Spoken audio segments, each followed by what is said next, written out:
Hello everyone, my name is Michael, and if you are not caught up with Season 2, Episode 9 of Severance, come back when you are, because I'm going to be spoiling it. And yeah, this is the penultimate episode before the season finale, when hopefully a ton of things will be revealed, but they're really drawing out the secrets here, because I desperately want to know what's going on. And I thought we'd kind of already handled some things that we had. Like, I thought Mark was officially reintegrated, but apparently that's not the case. I hope that's not true, but if Mark becomes reintegrated in the next season, how is he going to be going to work every day? How is it going to go back to the standard setting of the refiners and macrodata refinement? And I actually began thinking that maybe we're never going to know any of the answers. It's going to be like Twin Peaks, where Twin Peaks: The Return, where Lynch just wanted to set up a bunch of mysteries and then use the intrigue of those mysteries to explore different personal stories of the people in a town. And, if Ben Stiller and the showrunners did that, that would be a very slay move, but it would really piss off the fan base, but still very slay. We started off this episode with an intensely creepy sequence with Jame and Helena Egan. I kind of hoped that Helena was sort of lying when she implied that she lives with her father in episode, I think it was 6. But no, she does actually live in the same mansion with her father, which is intensely creepy and weird. And there's actually a moment where she's being driven away from the house where I swear the expression on her face is fear. So maybe she doesn't enjoy the fact that she is in this corporate cult. And I was actually thinking of resurrecting the good Helena theory. Now, obviously, Helena committed an inexcusable act with any Mark with deception and assault, and that can never go away. However, I began thinking to myself, what if actually Helena is the black sheep of her family, as has been implied, and really despises Lumen?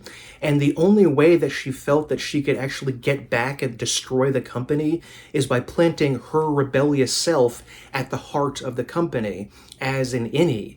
So maybe she was willing to go along with this because she felt it would help destroy her family's legacy. And everything that happened was intentional, because she knew that when she, this rebellious, fierce, tough person, was put inside of the company, that she would do everything she possibly could to wreck it from the inside. So I'm still kind of holding out hope that maybe Helena will turn out to be someone who wants to ruin her own company. Helena and James' house is an intensely cold, icy place with no warmth, no intimacy, just all of the tempers have been tamed. It's very cold and drained of any color. And it must have been horrifying if she was a child in this house or one like it when growing up. Although it does come with an indoor pool, so, you gotta say, evil corporate cult that's wanting to take over the world, but I do get an indoor pool. I don't know, I'd have to think about it at least. I love how this opening sequence just creates so many questions while giving us very little. It shows that she still lives with Jame. She has this intensely creepy relationship with her father. Jame is so icky and disgusting around her that everything he does just makes my skin crawl. From the fact that he says that he's just going to watch her eat, which is so odd, and to the fact that Helena has a hard-boiled egg, and apparently pregnant women are not supposed to eat raw eggs, which could indicate something. We should take them raw. And oh my god, there are implications to that of double entendre that, oh good lord, I hope are not true. But as we find out later, they may very well be true. I'm not even going to say them out loud. You could probably guess what I mean by that. Even the simple act of eating an egg is bizarre in this household, because Helena uses this little metal contraption to separate it into 6 distinct pieces, and she refuses to eat the yolks, only the whites of the egg. And the plate, even the plate she's eating off of, has a strange 18th century portrait of an unruly child being controlled and held by governesses that have red and blue respectively on. And so it just seems like you can't grow up in that household without becoming a bizarre evil freak. So, that doesn't excuse any of Helena's actions, but it may explain them. Later on, when she gets to Lumen, she is immediately excited to find all of her allies there, but of course, none of them are. Dylan is away with one of his perks, and Mark has still not come in, and Irving is gone. So I think that she's finding herself in this horrible, isolated situation where she's the only one resisting. She is this fiery person that's actually able to do it on her own, when all of the others have been kind of like guiding one another and encouraging each other in order to do it. She is willing to accept these dangers completely alone, which is very impressive and courageous. Helena Egan is my employer. You are my subordinate, and this behavior constitutes insubordination. Yeah, no shit. It's odd that Milchick doesn't really react to her angry insults, because he could have reinstituted the break room, I guess. Maybe he was just too busy trying to find Mark in this episode, but I feel like he just doesn't have it in him to actually resist with the same torturous methods that Cobell does. He's his own type of cold villain. He's not someone who's willing to go as far as Cobell was in ordering this violence, at least as far as we can see now. Maybe it's going to return dramatically in the finale. And she realizes that she has leverage over Milchick, that she is one of the leaders, the future CEO of the company.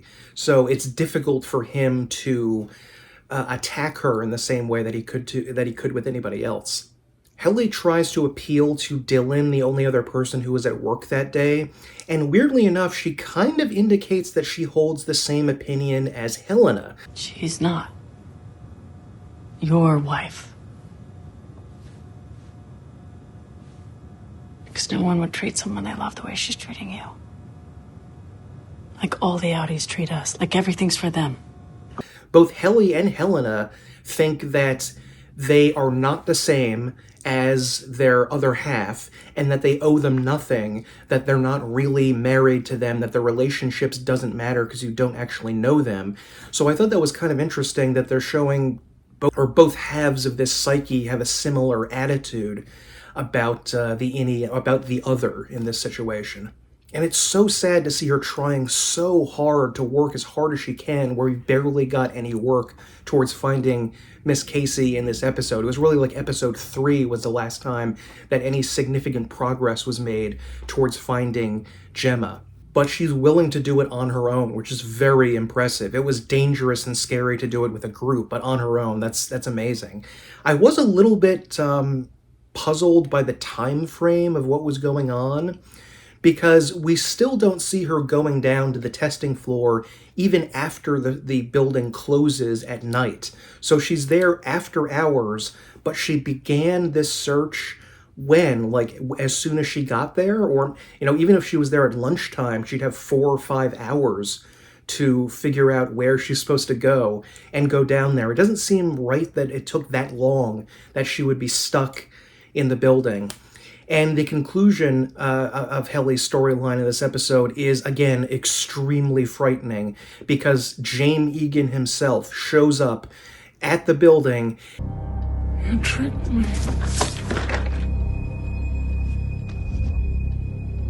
My Heli. And the way he speaks to her, again, just infinitely creepy and weird. I began to think some extremely dark thoughts about, does Jame want to sever Helena into Heli so he could do things with his own daughter and not feel like it actually was his daughter? I hope that's not the case, but I don't know how Heli is going to get out of this situation. Jame Eagan is very frail, and she can probably just whomp him over the head and run, but I don't know if she's going to be able to get away with that exactly. Or maybe Jame Eagan needs to be there for the season finale. I'm not sure what's going to happen. Or maybe Jame Eagan is going to die, and maybe Heli will kill him in the midst of an assault, and then she has to be both severed Heli and CEO of the corporation Helena simultaneously,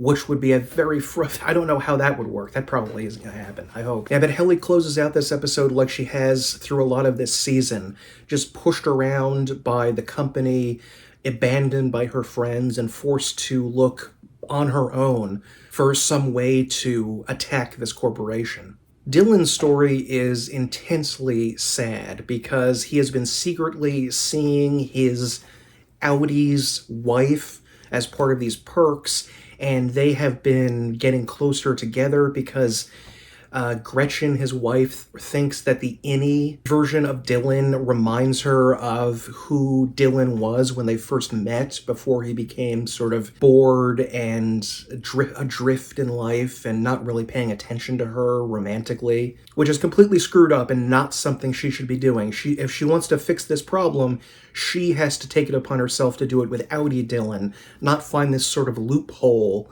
that is going to potentially ruin her relationship with her husband. Thankfully, she does finally admit to Audi Dylan that she has been sort of romantically involved with innie Dylan, and he predictably does not take it well.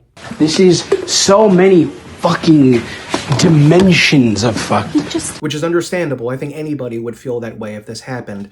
But they're just such a tangle of emotions between three different people, innie, Audi Dylan, and Gretchen, that someone has to end up unhappy, which is, I think, going to be a theme going forward with Severance, that you can't have absolutely everything. You can only have some limited level of happiness where someone is going to have to be hurt, someone is going to have to lose in these interactions, and we can't somehow magically make everything synced together. Maybe all of the personal relationships in this season have been a way to showcase the Lumen Curist perspective about emotion or untamed tempers, that if you do not control your emotions, they're inevitably going to create some sort of catastrophe for you and everyone around you that is going to cause immense emotional, spiritual suffering. And then maybe in the final episode, we're going to have a retaliation against that,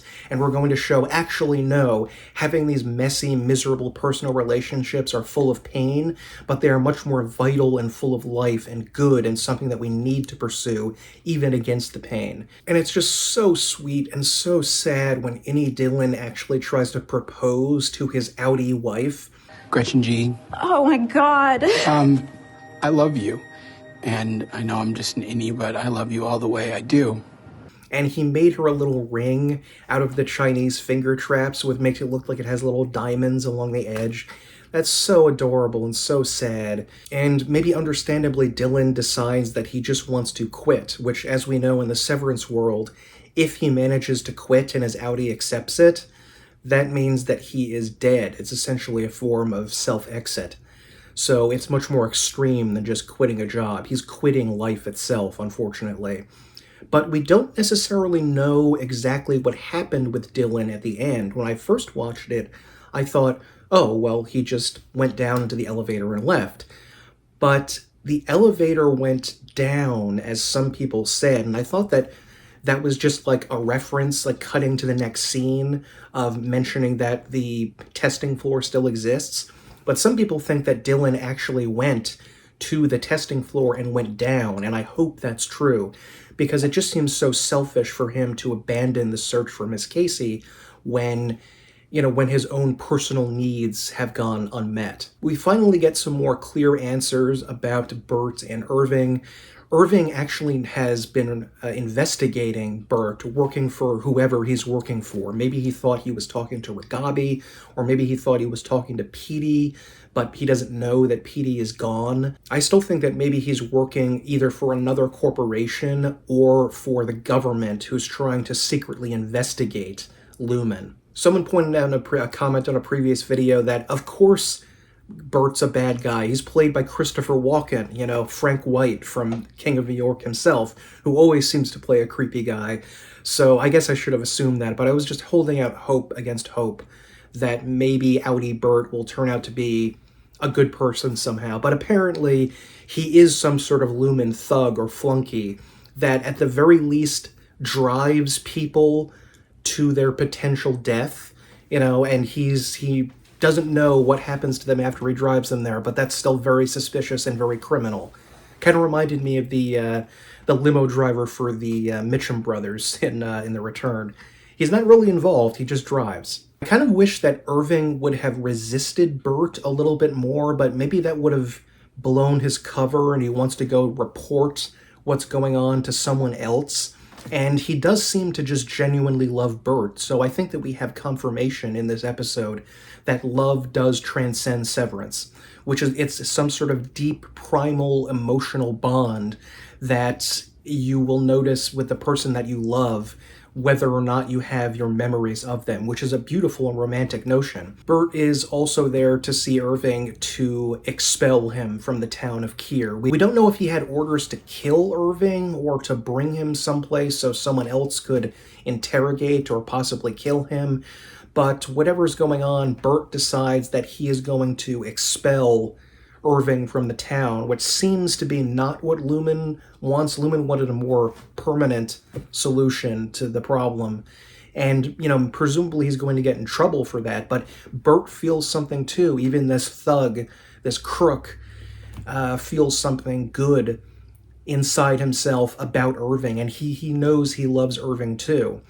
And Irving desperately wants to go forward with the relationship with Bert, despite his questionable ties to Lumen. I actually thought that maybe it wasn't exclusively that he loved Bert, but maybe he was feigning it in order to get closer to someone at Lumen to learn more. But that's very Machiavellian. I don't know if I like that interpretation. I've never been loved before. Not really. No. I have. How does it feel? I don't know.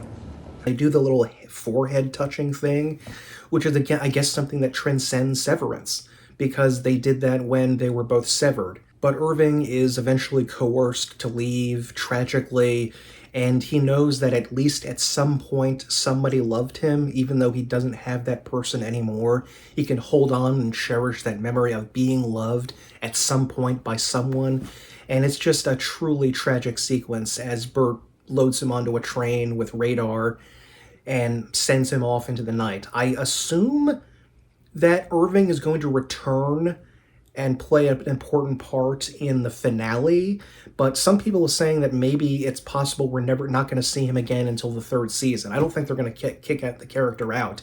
That would be terrible. You don't waste John Turturro if you've already got him on your show, so I assume they're going to bring him back at least for the third season and hopefully for the finale next week. But yeah, it's just another moment of heartbreak and tragedy. Mr. Milchick continues to be a very perplexing character who inhabits various good and evil elements, and we can sympathize with him but also detest things that he does because he's both a victim and a victimizer. I actually began to think that maybe Helena and Jame Eagan were a representation of Laura and Leland Palmer. And maybe the exact same thing, feeding into that good Helena theory, is that she is trying to become impregnated, send herself in as a severed person, and find some way to destroy the Lumen Corporation, because Laura allowed herself to be killed, as we know, from Dr. Jacoby.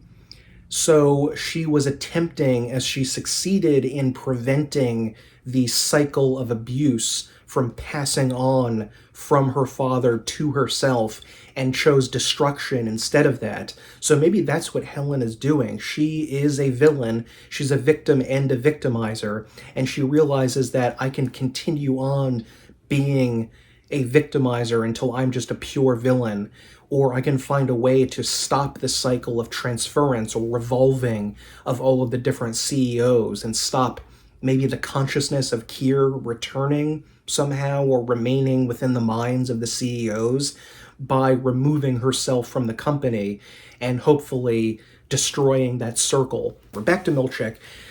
He begins this episode with a very unusual scene with Miss Wong, who we find out his first name is Eustace. I'm going to have to look that up because I thought that Eustace was a man's name, like Eustace and Courage the Cowardly Dog. But he announces that Miss Wong is going to complete her Wintertide Fellowship. It's all taken care of.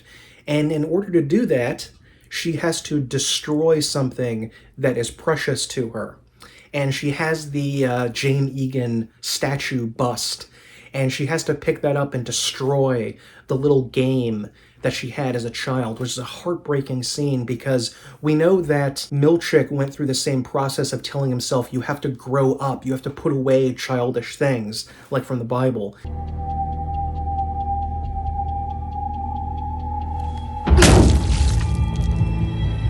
Again.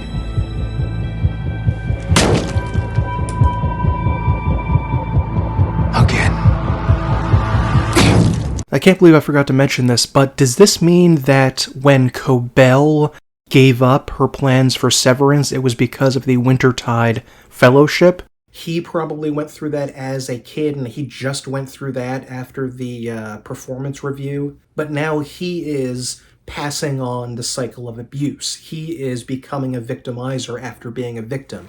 So I can't really sympathize with him in other areas anymore. He's crossed so many lines, and he clearly has the emotional intelligence to know that he's crossed those lines and that he has to pull back from that, but he's still going forward with it, pressing all of the evil downward. And this was the only time that I remember actually feeling anything approaching sympathy for Miss Wong, because I thought that even though she was a child, I still kind of thought that she was a robot for a long time, but that ship seems to have sailed. She's just a person. And we've tended to see her only in the victimizer role and not in the victim role, and this episode is all about her being a victim. She is forced to destroy her precious toy as a symbol of her childhood, and she's actually being shipped off to Svalbard, which I thought when I first heard that must be like a code name for something, right? Because Svalbard is that weird island chain I think in the Arctic Circle north of Norway.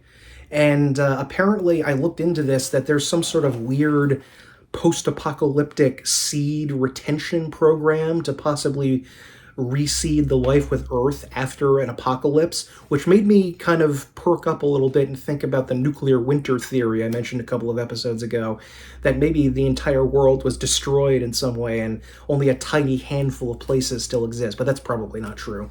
She's probably just being sent there for some sort of nefarious Lumen project, or it's part of some sort of punishment that Milchick is giving her for annoying him or defying him a little bit, which I don't really believe. That seems a little bit extreme even for Milchick, but who knows. And her story just ends with her being transferred directly from the building, presumably to a plane, to go to Svalbard, and she doesn't even get to go home and talk to her parents, which is very odd. And I began to think, like, does she live at the Lumen building? I mean, we never actually see her go home. We know, of course, that Miss Cobell, when she was in the Fellowship, it was at a boarding school, so she left in order to go to the Fellowship, so maybe she hasn't seen her parents in years, so I ended up feeling a surprising amount of sympathy for Miss Wong.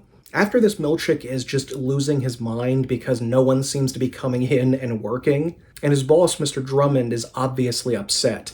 And he not only chastises Milchick, he decides to humiliate him. And this crosses so many lines for Mr. Milchick, because Mr. Drummond actually likes big words. He likes calamitous, contretemps, and he just wants to shove it in the face that he is not allowed to use these big words. He is supposed to be a stupid child, and he just tries so hard to hurt Mr. Milchick, and finally Mr. Milchick actually resists. Devour feculence.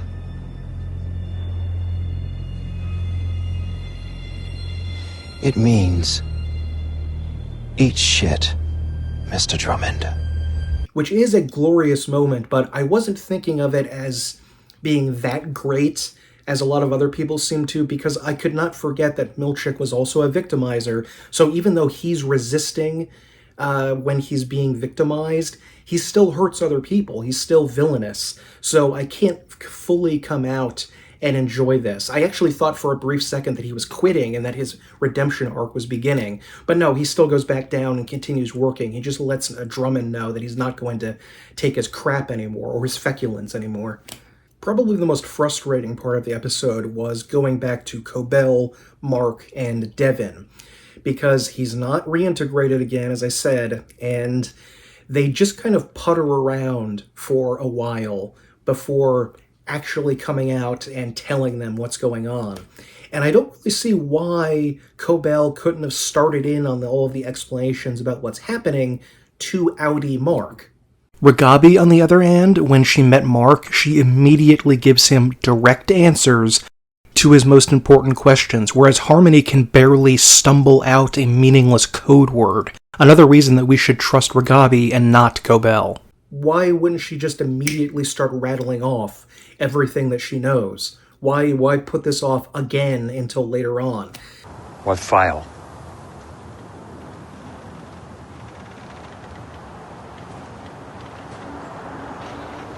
Well, we're waiting. Cold Harbor. And yes, I have to admit my patience is being worn a little thin at this point, because I just wanted to know what was happening. So I still think that she's a villain. I still think she's going to betray them. I would be shocked if she turned out to be good. Devin is still acting a little weird. I again, don't think she's a villain. That would be a fascinating turn of events. But I don't think she's a villain, and or like secretly severed and they somehow turned on her severance chip somehow. I don't think that's actually what's happening. That would be really wild if that was the case. But we learn so much more about Jame Eagan here, just by reference to him, when they decide to try to sneak in to the birthing retreat from season 1.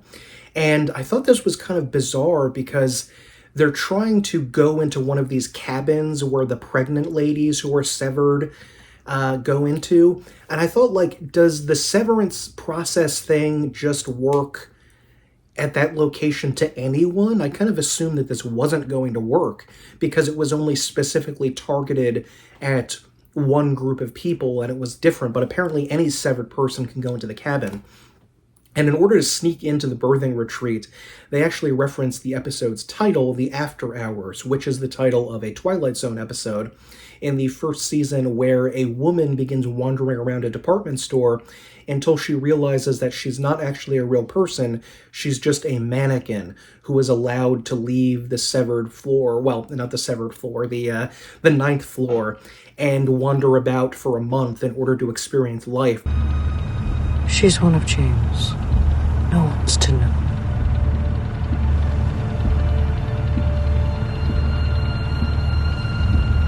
Back in season 1, I think episode 1, there was a brief mention on a TV report that an innie got pregnant at work at Lumen, which was a shocking incident. And I think we all assumed that this was just like, you know, two innies getting up to some hanky-panky. But now I'm thinking that maybe it's not. Jame Eagan could be like any of a number of different cult leaders or even just CEOs. I'm going to leave the CEOs. I'm thinking about nameless, but I think you know who I'm talking about. People that have this fetishized obsession with having as many children as possible, and then, you know, in order to carry on their legacy on the earth, and then never think of them again. And the fact that there's a whole code system about this means that this has happened many times before. And presumably they're going there to give birth to the baby in secret. And that raises the question that has been plaguing people watching the show for a while. If Jame Eagan is screwing around with a bunch of people, how many people could potentially be related to Jame Eagan? There were some really wild theories that maybe even Mark and Helena are actually half-brother and half-sister or something like that, or like everyone in town is vaguely related to Lumen. I believe that Rickon could be related to Lumen. He has that grandiosity that all of the Lumens seem to possess, even though he doesn't have any talent, so that makes me think Lumen when I see him. But they eventually get to the cabin, and it actually does cause any Mark to appear, who naturally is very frightened about what's going on, and he's suddenly in a strange place, in darkness, and Miss Cobell is there, which is going to freak out basically anyone. And she's actually framed in front of a fireplace, like Bert was, who we know now to be a villain. So are they trying to say that Cobell is still a villain or still perceived as a villain? I still think she's a villain going to betray the innies, but we're finally going to have some sort of discussion about what's going on, I hope, in the season finale, because I am just chomping at the bit to get us to find out exactly what's going on, or at least get more information. We may never actually know what's really going on. It's always kept back there in the ether, as you will, without actually knowing what's going on, and we just take little peeks at the mysteries here and there. But yeah, I think this was a really interesting episode, very creepy. There's a lot of dark. I love the evil implications where we don't necessarily see evil happening. It's much more horrible when we have to fill in the gaps about what's going on, like with Jame Eagan and the innies and the pregnant women, than if we're just like straight up told what's going on. So maybe we're not going to get any answers next time. Maybe we don't want answers necessarily. Maybe the entire show is trying to teach us to have an appropriate work-life balance and not get obsessed with mysteries on a TV show. That's possible. We saw at one point that Mark calls Mr. Milchick and explains that he just needs to take a personal day because he's a mental health day because he's just exhausted and doesn't want to go in. And Milchick actually tears up. He's sad because he realizes he doesn't have the work-life balance that even a severed person does. He's unsevered, supposedly, and he just doesn't have that. He's perpetually at work, thinking about work. We haven't seen any personal life stuff about him. We haven't seen any relationships, any family, anything like that. He is just 100% at work. And he sees the iceberg image, which seems to be a reference to like all of the... We just see the tip of the iceberg of a person's mind, and there's so many other things going on below that. I think icebergs were used to explain the superego, ego, and id, and how the id has to be under the blue, calming waters of the tamed tempers, or else they're going to have destruction. Or maybe it's a reference to Svalbard, because maybe he had to go to Svalbard at some point. I don't know if there are, like, icebergs around there, but maybe there probably are. There's pancake ice, at least, but maybe there are icebergs out there, and he just remembers that as the time when he was sent away from his parents to live in the frigid wastelands of the far north, where there were polar bears everywhere, and you have to carry firearms with you at all times, just in case one of them charges at you. And he's just witnessing the death of his own sense of self and individuality outside of the company, and in a way, Milchick and Cobell severed themselves. They didn't need to go through any kind of process or surgery. They intentionally decided to sever everything about their outside lives and just 100% give everything to Lumen, which is very, very sad and has grim implications for Milchick. But anyway, let me know what you think is going to happen in the next episode. If you're disappointed that Miss Wong is not a robot like I am, I was kind of hoping she was going to be a robot, and she's going to have some sort of scene like an Alien where she attacks people. But anyway, what your final theories are before we enter into the next episode. I personally think that Jame Eagan is going to be revealed to be the father of quite a number of people in the town, and he's trying to figure out a way to sever people without a severance chip. That's what I think is going to happen. They can remotely sever people somehow, maybe through ingestion of chemically treated water from Lumen. And that now we're going to be living in a world where anyone could potentially be severed through biochemical means without mechanical ones.